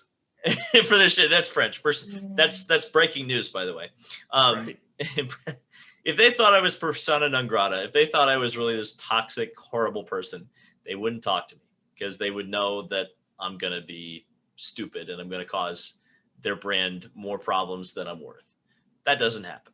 There's a lot of drivers who have a lot of really, really bright futures ahead of them. They're not afraid to associate with me. So again, I look at the people whose opinions that I respect and whose respect that I care about having, and they respect me. So at the end of the day, that's what I care about. And so that's what I work to get the respect of those drivers. So, and all the, the personalities in the sport, really. If your personality in the sport matters, I want your respect. And I'm going to try to earn it as best as I can. And so, yeah, that's to me, the big thing is respect, trying to get that respect, whether it's a friendship or whether it's not a friendship. That's kind of irrelevant. Certainly I like friends. I like to make friends. And I think, again, we all like the same thing, right? So if you're a famous race car driver and we get along, I don't mind being friends with you. And I don't think there's necessarily like a like professional faux pas with being friends with somebody. It's, it's like, being in a work environment and, hey, there's your buddy over there in the other cubicle, right? You can still be professional and you can still hold them accountable and they can hold you accountable. But at the end of the day, you don't have to like be adversarial or be cold to other people just because you have to maintain some sort of professional, at least for what I do. I think it's okay. Yeah, I think I would think the only thing I would say to that is that some people may look at the sport as a whole. I mean, not to say you don't, but as a complete 360 view, and they don't, maybe if something bad happens, someone gets hurt, something like that, they want to be able to still go on with their job. Yeah. And not have that. And I different people are different ways. And I'm not speaking for Mark or anyone else.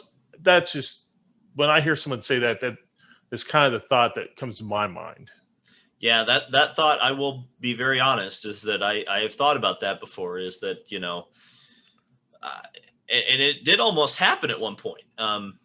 a buddy of mine, Braden Eves, had that really big crash over here at the Speedway. And I thought, oh my God, first of all, because my buddy, I wasn't at the race. I started getting DMs and texts that said he'd been in a really bad crash. And I was like, okay, it's probably not that bad. And I watched the video and I'm like, oh, it's bad.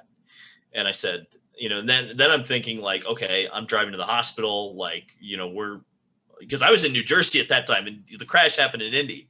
And I'm like, I got to go to the hospital. I got to do something here. Thankfully he was okay. He recovered. He's racing again. Got a great ride with Jay Howard this year, but I have thought about that for sure. Is that, someday I may not only go to a funeral of a friend, I may be at the race in which they lose their life in front of my eyes, and so for sure I think about that. But this is, this is a dangerous business. And one of the things that I hope that the drivers that I speak to understand is that respect what they do. And, I understand the risk that they are putting themselves through. So, and that's the other thing too, with the people who, really try to, to get gotcha stuff out of the drivers. I think to me, I think, my God, like this could be the last interview with this person and you're playing games. Like, what are you doing?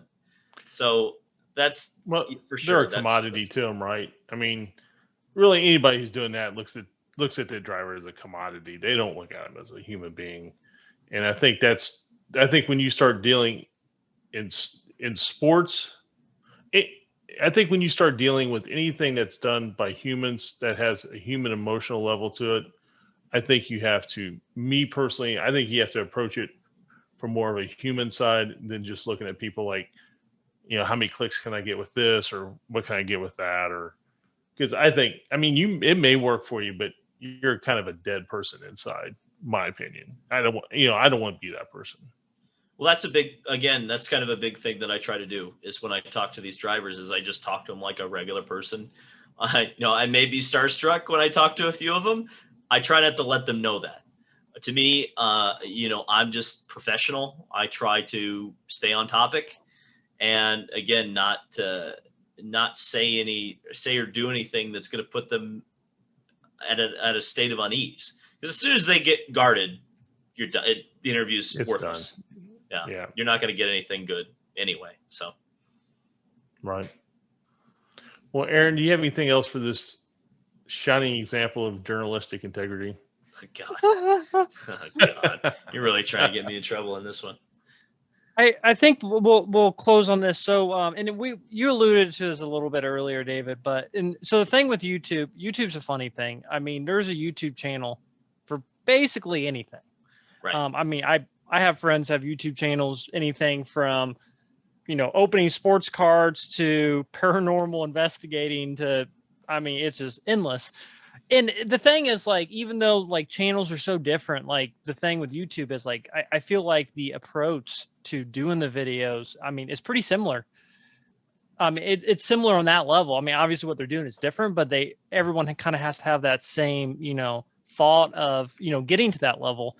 And I know earlier you were saying like the big thing is to, do something that other people aren't doing. Would there be any other like advice you would give someone who wanted to start a YouTube channel and, maybe to get monetized and not, like I said, not just racing, like YouTube in general? Make sure that if you're serious about it, make sure that the thing you're doing, you're willing to do for the rest of your life.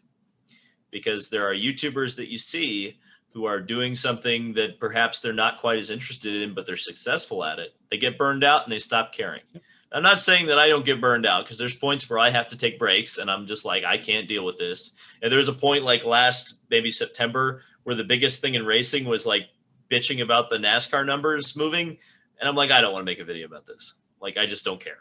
So, but you go on and then you have really hot months where there's all sorts of things happening. So it all works out in the wash. But I would say that's the big thing. Like, if you're into paranormal activity, make sure that you're willing to talk about that for 20 years, because if it turns into a career, man, you're going to have to keep talking about it. So, and it's passion goes a long way. That's what I keep saying. If you're passionate about something, you're probably going to get pretty far on YouTube, especially because people will take notice, especially if it's in a niche. If you're in football or something that's really, really mainstream, or you're talking about like Big Brother or something, then maybe you're not going to, or Star Wars, you're not going to get very much traction unless you really get lucky or you really hit gold right off the bat. But if you're talking about Bigfoot, or you're talking about IndyCar racing, or you're talking about IMSA, or you're talking about World of Outlaws. World of Outlaws is super untapped. And I keep telling this to my camera guy. I'm like, dude, you need to do more stuff. But he's working at a thing called Kart Chaser. Go-kart racing is a huge untapped potential on YouTube, and these guys are doing it. So you see this stuff, and you just got to make sure, A, you like it, and B, not a lot of other people are talking about it intelligently. So we're going to release this right around St. Pete time. Aaron just found that out, by the way. Yep. And news to me. What do you? I realize that not one car has turned a competitive lap, but I am going to go out on a limb and ask you your thoughts on what that season opener is going to look like. Probably Colton Herta domination, to be quite honest. The Andretti cars have a really strong street course setup. Herta dominated the race last year. He's currently, as we are speaking, on a 3-race win streak. He won 2 in IndyCar at the end of the season, and obviously the Rolex 24 in class, LMP2. I don't see that changing. It seems like his mistake-prone stuff he did in the middle of last year, he wants to put in the past. So I think at St. Pete, he's going to be tough to beat. However, the driving talent is so strong in IndyCar right now. You've got Alex Palou, defending champion. And when I spoke to him at the Rolex, he seems more confident than he's ever seen. So I think you're going to see a brand new Alex Palou this year, both on and off the track. Pato O'Ward, my God, Pato O'Ward. That guy may well be in Formula One before even Colton Herta. Yeah. We'll have to see how that all goes. And I think Kyle Kirkwood's going to be the big story from the rookie class. It's a deep rookie class this year, but it's going to be interesting, especially because if you look at, especially the Foyt team, one of the places that they were really pretty good, especially with Sebastian Bourdais, is at St. Pete.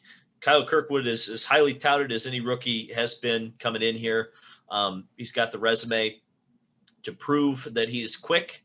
So if he's quick in a Foyt car, his stock will be very high. I think he may only be on a 1-year deal, by the way, and there'll probably be a seat open at Penske, a seat open at Ganassi, and a seat open at Andretti.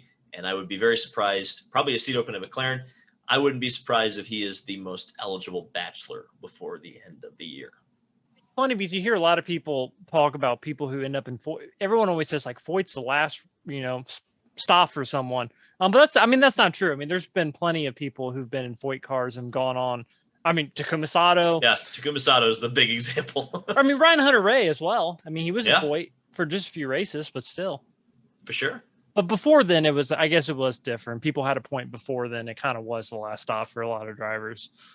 That means we need to expect big things out of Tatiana Calderon this year. Yeah. And for her career after AJ Foyt. Because she's going to get hired by Team Penske at the end of the year. Not Kyle Kirkwood. Oh, you think so? Yeah, just take it to the shank. It's going to be Tatiana Calderon at Team Penske. Hey, it's possible. Anything's possible. That's what I've learned is that there's nothing that's not possible. I mean, hell, if they do I was going to say, like, the deal with Simona. I mean, what was the name of that team? Paretta Autosport. Yeah, Still not sure if that's going to happen this year or not, by the way. Right. That's going to be, if that comes together, that is going to be a late deal. If it does happen, it'll be with Juncos, I think, second car, but we'll see. Sorry, so Carlin's gone, right? Carlin's gone. And they sold all their stuff to Juncos, right? Yep. Stick a fork in them, they're done. Now they out of the feeder series and everything, right? In the United States. Yeah. Europe, they've still got everything going strong, but they sold everything to Juncos. Okay. That's too bad.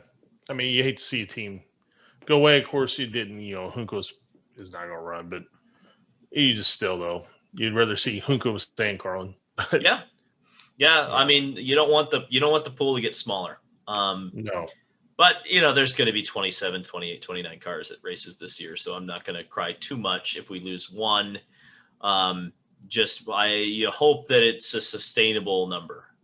Anytime you see a car go away, you want it to at least be replaced by one. And at the very least this year, it's been replaced and then some. What are you seeing for the Speedway? And I know we'll talk before then too, but how many cars do you think realistically qualify? It's not going to be as many as we maybe thought middle of last year. The big problem isn't that there aren't drivers out there with money. I know there's at least one driver with a complete budget that no one is willing to take. There's plenty of money out there. It's engines. Honda is hard set at 17 engines. There's a possibility that they have an 18th engine sitting there, but as of right now, they don't plan on using it. So 17 from Honda. Chevrolet could be anywhere from 18 to 20 teams. But again, it's going to come down to how many people can put together the budgets and where it all comes from. So I would think that the 35, 36 number is realistic. I think you're not going to see bump day. I think for sure you're going to see bump day, but it may not be as spectacular as maybe we've been hoping and praying it will be.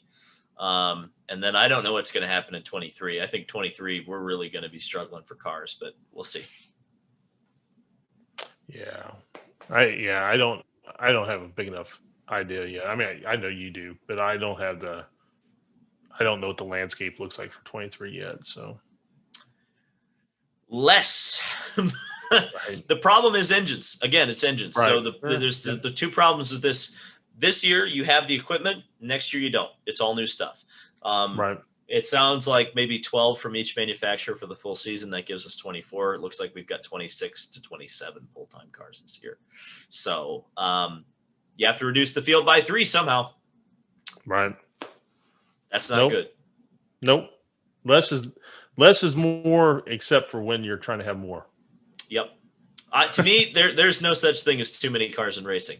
I mean, obviously you can set grid sizes, but if IndyCar could have 40 people show up at every race, I'd be totally happy with that.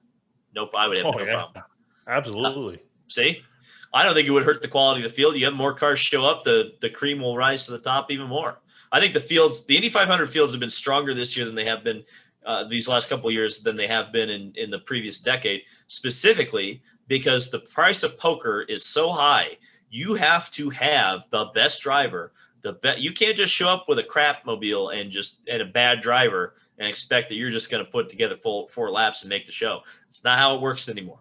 And I think that's a bonus and a positive for the races. You've got 33 really strong cars at the 500 every single year. I agree. We touched on Formula One a little bit, and I know we're going to wrap this up.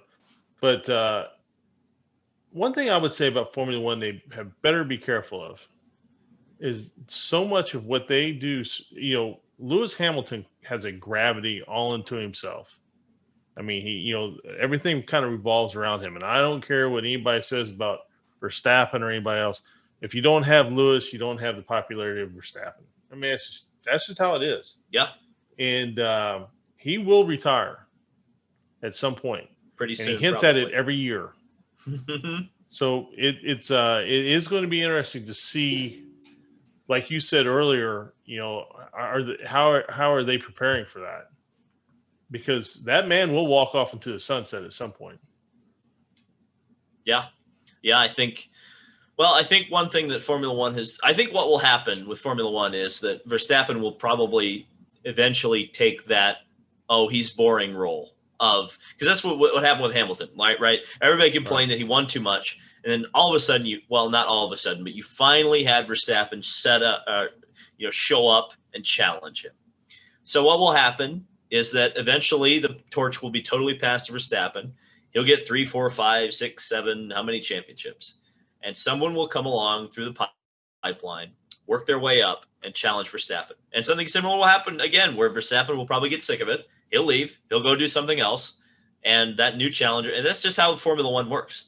It's really, it's almost like a monarchy, Formula One. Yeah. You can almost, each world champion has a connection, a rivalry to a previous world champion. So, and that's what's so great about Formula One and how they've managed their sport, is that you can connect Max Verstappen to Juan Manuel Fangio. It's a little more difficult to do that in IndyCar racing. There just isn't that connecting tissue between all of the history. And that's a shame. And that's, again, one of the many things that we need to do a better job of in this sport. And thankfully, the folks at the Indianapolis Museum get that. And hopefully them and I and a few other people can kind of continue to try to get the history side of things and the understanding of what this sport's all about to the masses. But, again, Rome was not built in a day, and it's going to take a while to put Humpty Dumpty back together. Well, the Speedway Museum itself has a few space is one of their biggest issues, in my opinion, because it's hard to do for what they're trying to do over there. It's a little hard to set it up. Of course, that's now why they do the basement tours and things like that, which is great. And but I agree with you. I think one of the things they have to do is not only it has to not only be about the Indianapolis Motor Speedway almost has to be the center point for the sport, instead of the sport kind of being over here and the Indianapolis Motor Speedway over here, when they're all one. I don't know if that makes sense how I'm saying it. No, I know exactly what you're saying. Over here, like we got the series over here, but we have the speedway in the middle, and somehow or another we got to connect why this is important to this and make it all work together, weave it together. In my opinion, I feel like, again, that kind of goes back to what we talked about. Is the speedway is kind of itself, and then the rest of the series is itself, and we have to make people understand they're important to each other. Doesn't really feel like things are merged, does it? No. That's the big problem to me, is that there's not a united front. There still isn't. And it's amazing. You have had a regime change and it still doesn't feel like it's a united front. And I know for a fact that it's not a united front. There's some, and I don't know how you solve those problems. Well, I do. There's a way to solve those problems, and it's not pretty, unfortunately. And I hope, I hope it doesn't come to that. But at the same time, you can't keep doing the same thing that you've been doing, because it's clearly not working, at least on the serious side of things. I know people who think I know people that think the NASCAR races in the Indy 500. So, I mean, like you say, they need to find a way to where there's that connection. Yeah, it's what people don't understand, like if you don't live here in Indianapolis and you don't go to the Speedway Museum, is it's amazing the amount of different license plates you see in the parking lot. Mm-hmm. I mean, it really is a destination place when it's not really presented as a destination plate in the city. And the city, and I could be wrong about that. I have a superficial high overview of it, and I'm not in the middle of it. But it doesn't seem like the Speedway is a destination point for the city, but yet people still seek it out, and it's just a really weird. I don't know. It's a weird existence. So, yeah, for sure. Yeah, it's weird that the city doesn't, but that's the city. The city is weird. I almost feel like the state embraces the Speedway more than the city does. Yeah. I will tell you that the one thing about the Speedway Museum that you mentioned, I probably can't say too much about this, but I'll put it this way. They're aware, the Speedway Museum especially is aware of some of the legacy issues that they currently are dealing with, whether that's presentation, whether that's space, whether that's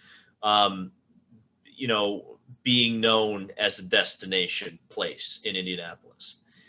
And I don't know how long it's going to take to get it all done.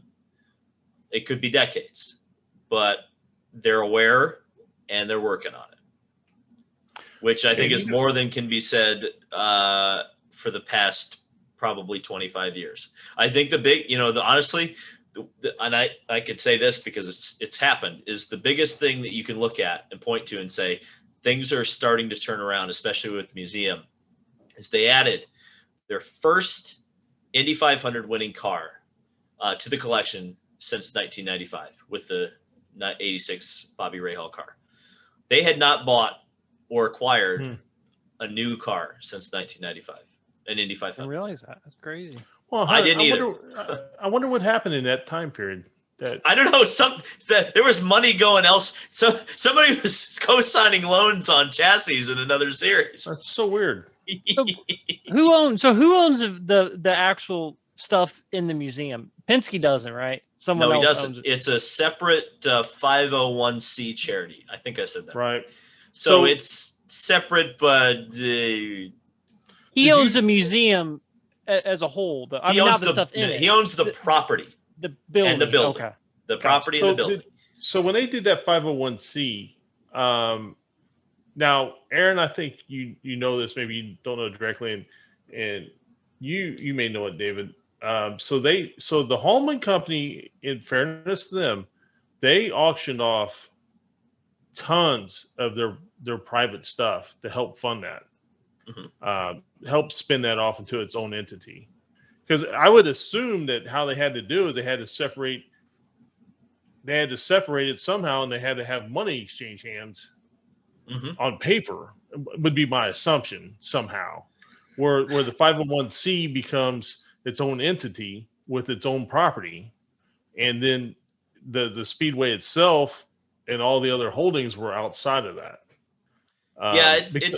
It's a weird, I'm not actually totally sure how it all works, and I don't want to speak out of school and say that I know how it works, because I don't. They are separate, but also under the wing. It's weird how it works. Right. And I think in a lot of ways, not a lot of people involved on either side know how it works. And it's caused a bit of stalemate between the different various branches of government, I guess you could say, in the IndyCar world, because they all kind of are like, they don't really understand their turf, especially with the museum, where it's supposed to be separate. But at the same time, they're supposed to be pulling in the same direction, but everybody is pulling in, there's four different. So, I mean, there's four different, this is not speaking out of school, there's four different main entities of Penske Entertainment. There's the Speedway, there's the series, there's IMSP and the IMS Productions, and then there's the museum. But the problem is, with all those things still operating very much like they're separate, it's tough to get all the cats herded and move them in. Because that, to me, I look at, especially, and again, I think the pandemic really hurt this, because Roger is focused on things that are completely irrelevant to, making the sport, really moving the sport forward. I think if Roger really was able to get the reins on things, I would like to see IMS Productions become like just a propaganda arm of IndyCar. Like, why is that not just, blasting content out 24/7 about IndyCar? Yeah. The museum, like, again, they should work in conjunction with IMSP. Like, those two things should be intertwined, because you could almost create an NFL Films branch of your content with the museum. And anybody can say what they want to say. NFL Films has done as much, if not anything more than anything else, has made the NFL what it is. Those videos, the Sable family, what they did there was art, absolute art. It made the NFL, it presented the NFL in a way that everybody wanted to consume it. Yep. And you know, and I don't remember the man who used to do all the voice overlays, but that man's voice, and you can hear it, and I can hear it in my mind right now. Yeah, and you can hear the orchestras and and all that stuff they did for that, and I fully believe it's a template that anything like that should be using, and very few do. Very few do. Especially when you've already paid to have your own production company. You have everything. You have the people, you have the studios, you have the cameras, you have all the archival footage. Everything is there. And most of the drivers, most of the personalities live in this town. Everybody's here. You could, the whole off season, you could be bringing everybody into that building over there. I don't know. I gotta be careful. I don't want to make people mad. When it comes to stuff like that, I'm right there with you, and I do not understand why they're not leveraging. And there's a reason why. Roger Penske's one of the smartest businessmen of the 20th century. So I'm not trying to disparage anyone. I'm just saying that because, of course, he's also new to it too, right? He only gets so much time. He's only had so much time to really work on this. So, and I fully believe in Roger. I'd follow Roger anywhere. So, it's a shame. I think truly what it is, and I apologize to Roger if he ever listens to it. I think it's his age. I don't think we have to worry about that, Scott. Yeah, probably not. His age is what's You'd probably be surprised. The most terrifying. Is probably the most terrifying thing, because I look at Roger Penske and I think of Walt Disney. And when Walt left, Roy picked up the pieces. Who is Roger Roy? And who is the next Roy after Roy? You know what I'm saying? Who's that next person for Roger? And that's what it concerns me. That's what everybody asks. There's a few names out there, Bud Denker, Greg Penske. I think there's another one. I can't remember. There's another guy in the Penske kind of structure way high up that maybe people kind of think might be the guy. But the problem is, when you say those names, do you really think of auto racing? Right. So that's what I'm worried about. Is the person who eventually replaces Roger gonna be what it needs? And I think right now it needs Roger Penske, but I think it needs Roger Penske from 1988 and not Roger Penske from 2021. I just want to say that Roger Penske 2021 could work me under the table any day. Oh, absolutely. So I just want to put that out there, because that man said on the box 24 hours 2 years ago, said on the box 24 hours and took a flight to Germany right afterwards. But my point is that I think the big problem is that Roger Penske is an 85-year-old man. He's not going to understand TikTok, right? Is he? Right. And will he even understand how to hire the person who understands TikTok? Say that, but Penske Games, when they did Penske Games on their social, it's some of the best stuff. Yeah. That's what's surprised me, honestly, is that it seemed like they had it figured out with their team, but then he takes over the series and there's nothing like that. It's weird. Right. I don't understand.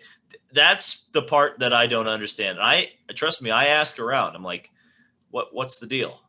And I really don't have the answer to it. The only answer that I have, that I know, is that there's trouble in paradise. There's just the side. There are parts of that puzzle that don't want to fit together. That's the problem. There's just entities that make it hard to work, that don't work together very well right now in that corporate structure. And they're just going to have to figure out how to get them to work. They are and I don't want to say they're not working to do that. I do know that they're working to make it happen, to make all these entities happy. But the problem is, when they're doing all this, they're frankly wasting time that they could be spending growing the sport rather than just putting out fires internally. Yeah, it's yeah, man. I mean, who's that guy? Like I've told this story before on there. Roger standing outside in rain, pretty good rain, pointing out to his group of guys, uh, Doug and Mark and some other people standing there. I drove by and he's pointing out things that he wants changed on his entrance off 16th Street, that tunnel. And within a couple of days, it was all changed and painted and new signage. And who's that guy? That's my concern because you need that guy. Mm-hmm. And I don't know. I guess time will tell. Yeah. We'll have plenty of podcasts to discuss it, I suspect. That's right. Well, Dave, thank you so much. Thank you. It's always, I really enjoy talking to you. I really do. And thank you for your time.